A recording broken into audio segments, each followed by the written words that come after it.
Observen, cuando se realiza un documento en Word y pasamos por encima del documento el mouse o damos clic derecho en él, cómo aparecen los datos de este documento. Aquí aparece el autor, el título. Eso significa que este documento no está anonimizado. Para anonimizar este documento debemos abrirlo en Word y vamos al menú Archivo, Información. Aquí podemos notar que también se ve la información del autor. Entonces, para eliminarla, venimos a donde dice Inspeccionar documento.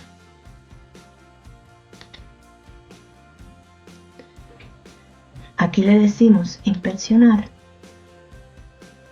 Y luego, fíjense que aquí donde dice Propiedades del documento e información personal, le decimos Quitar todo, volver a inspeccionar, cerrar. Aquí ya no nos aparece la información del autor ni ninguna información, título, etiqueta, comentarios, nada referente al archivo, a los datos del archivo.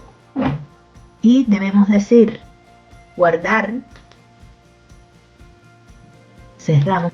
Y ahora podemos observar en el explorador de Windows que la información que aparece cuando movemos el mouse por encima del archivo o damos clic derecho en él es solo información del nombre del documento, el tipo de documento Word, su tamaño y la fecha última de modificación. Quiere decir que este archivo sí es anónimo. Hasta aquí nuestro tema de hoy. Nos vemos en el próximo video. Si les gustó nuestro contenido, suscríbase a nuestro canal y dele a la campanita para recibir notificación de los próximos videos de esta serie.